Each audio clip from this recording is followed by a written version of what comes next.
If you were to ask a geologist or some scholar, hey, so you say that there wasn't a global civilization, right? But how is it that no matter where the time frame is and how old and how recent, you have on every different continent the exact same structural designs embedded into the buildings and the exact same three-door symbol in almost every single ancient site that we come across?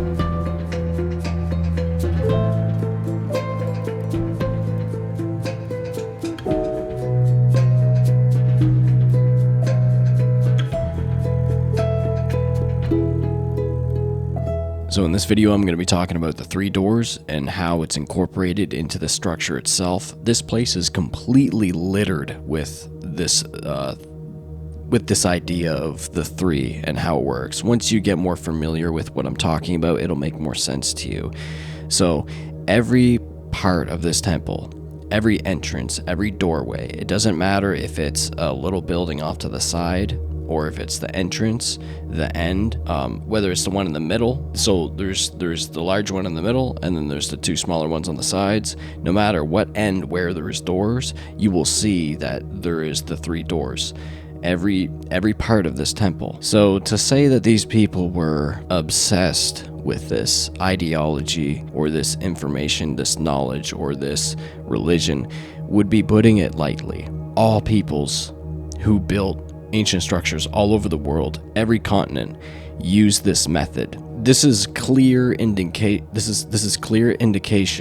that this is if you want some evidence for a global civilization, this would be where you should start, because we all know about the rocks that fit together and the seven-headed serpent and all this other stuff where they everything looks the exact same no matter where, and that points to, okay, well, these people are probably in contact with one another, and these people built the same and they shared the same knowledge. But if you really wanted to have some form of proof or something to start off of that had to do with a global civilization, even if it was 10, 20, or 30,000 years ago, you should start with the three doors. Okay, let me explain. So it's on every corner of the globe. Doesn't matter where you go. Doesn't matter if it's modern or if it's really ancient. So you could say that maybe it was like a religion, but I think that it goes much further than that. It has to do with knowledge of building, an ideology, a way of life, a way of consciousness. If you have this knowledge and you show it off in your architecture, then it's very clear of what your capabilities are, and it signifies to other cultures and other civilizations around the world that yes, we all share the same knowledge and we all share the same ideologies and the same methods. So not only is it just three doors, they build the structures this way. Doesn't matter if it's ancient. It doesn't matter if it's ancient Rome or if it's modern stuff. Anything that has to do with temple building, you see the three doors, right? But for Chinese example, the way that they make their temples, you will see that there is two pillars on the side with a big open gap in the middle. It's the same thing with the Roman and the Roman temples and the Greek temples, how there's always a large gap in the middle and then pillars off to the side.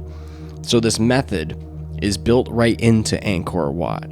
So when you walk through the buildings, you'll see that there's a bigger gap in the middle and then two smaller pillars off the side. Embedding, it almost has something to do with like you're embedding this into the structure as a symbolic meaning, right? But it also has something to do with the structural integrity, like almost as if it's not only is it symbolizing something, not only does it look nice, but it also has really important integrity. It has really important structural elements to it, where it's not just for looks, it's not just an ideology, it's not just something that they repeat over and over for no reason, right? There's a reason why they do this. A lot of it has to do with structural integrity, I think so, and symbology, obviously. But it's like a whole, it's a whole like combination of all these things. So if you take a look at the front of Angkor Wat, you will see this the whole layout of it. If you look at there's 5 middle pieces to it that look kind of like pine cones that go up, and there's always the central big one, and then you get the smaller ones on the side. So no matter what angle you go on, east, south, west, north, you will see the big one in the middle with the two smaller ones on the side. Same as the big gate where you have that big where there's this perimeter. Even on the perimeter, you got the big one for the entrance in the middle, and then the 2 smaller ones on the sides. And then each one of those entrances also has the 3 doors embedded into it. And when you go inside, you will see the way that the pillars are lined up. You have the middle gap that you usually walk through, which is the wide one, and then you get the 2 smaller, narrower spaces on the sides. The roof is built like that. If you look at the roof, the biggest part of the roof is the one in the very middle, wide, and then you have the 2 smaller roofs that are next to it. So the more that you look into it and the more that you look at it, you will start to realize that there's a lot more to what you're just looking at. Like, people may think about what I'm talking about and they might just go, oh, well, that's just a design choice, but it's not. If that was the case, then you would see these temples built with different entrances. Maybe you'd have 2 big doors on each side and a small one in the middle, but you don't. I have investigated at least 100 temple sites from Angkor Wat, not physically, just through pictures and roaming on ground with Google Earth, and I haven't found one yet that doesn't have the 3 doors embedded into the temple. It's extremely important to these people, and that's only 100. There are hundreds, if not thousands.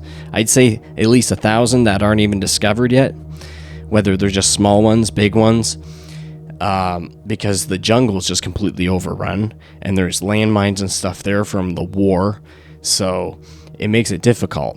But the ones that we do know about, every single one of them has this structural design of the 3 doors, okay? And I don't know how to come up with a better name for it, because that's what it is, right? Like the big one in the middle with the 2 smaller, shorter ones on the sides.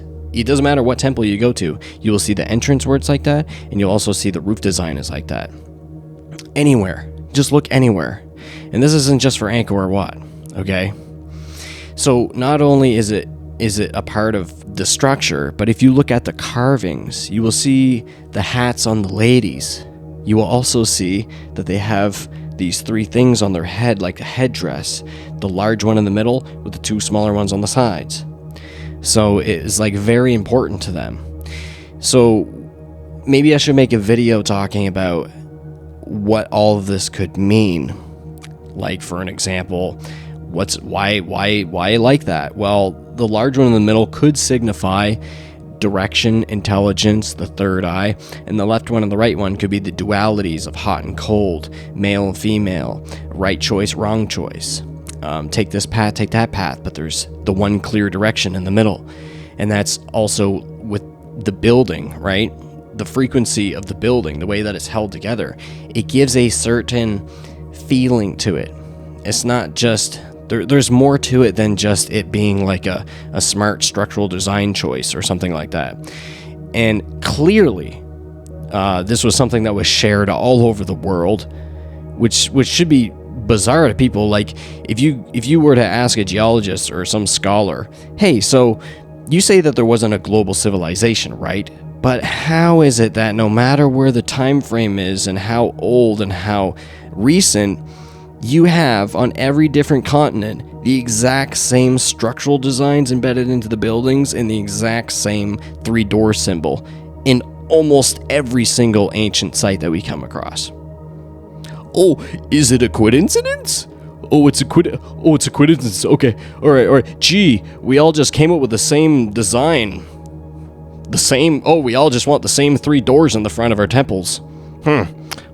No, this is a clear indication and signification that this was a global civilization, and they were obsessed with this ideology. And even modern temples today, it doesn't matter if it's Catholic cathedrals, even new buildings, skyscrapers that are being built, you will notice at the entrance that it's incorporated. And yeah, you could say some of this is just trending, accidental coincidence, I guess you could name it that, if that makes any sense.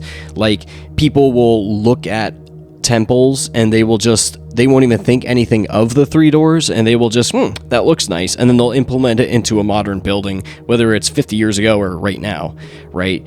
But also there are people who do know, and there are people who don't know.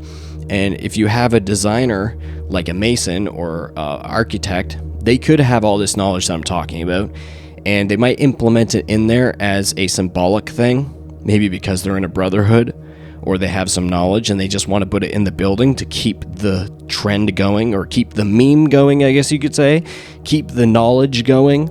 That's a big reason on why they put it in all these cathedrals and stuff, because the Masons and the Templars and all that, they made sure that this knowledge was embedded into the structural design. The religion that's being used in the building doesn't really matter when they were building it. What matters is, because none of that's going to matter 1,000, 2,000 years from now if the building's still standing. They're not going to know about all this stuff. But what they will be able to see is the way that it's built and the entrance. And they will clearly see, like, oh, okay, so at least somebody knew, or at least somebody looked at older stuff and repeated the knowledge and they saw, and they just kept it going, right? So it's a combination, like, there can be a combination of both things going on, but overall, when you look at a place like Angkor Wat, it is just, there's more. Even if you look at some of the designs that you see, you will see it over and over. And these people clearly were intelligent, and they were high on consciousness.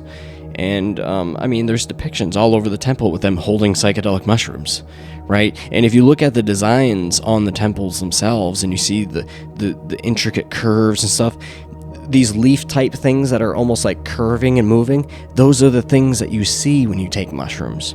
And they clearly put it into the architecture and the design. So these people are clearly smart, clearly they could build, and I don't think people give them as much credit as they deserve. But yeah, we will be doing much more deep dives on this stuff. Let me know what your thoughts are, please, and I will keep working on these videos. I'm just trying to figure out how to lay this all out to make it all sense, and make all the videos kind of come together so you can watch them and, oh, that makes sense, and just kind of blend them together in one, right? I will do more videos on Angkor Wat. I plan to do a video on the Forbidden City in China. That place is very interesting.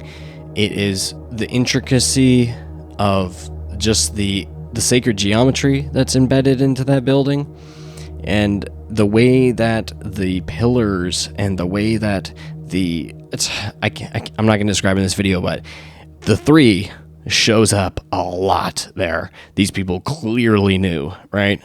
So anyways, let me know what you think. Catch you in the next one.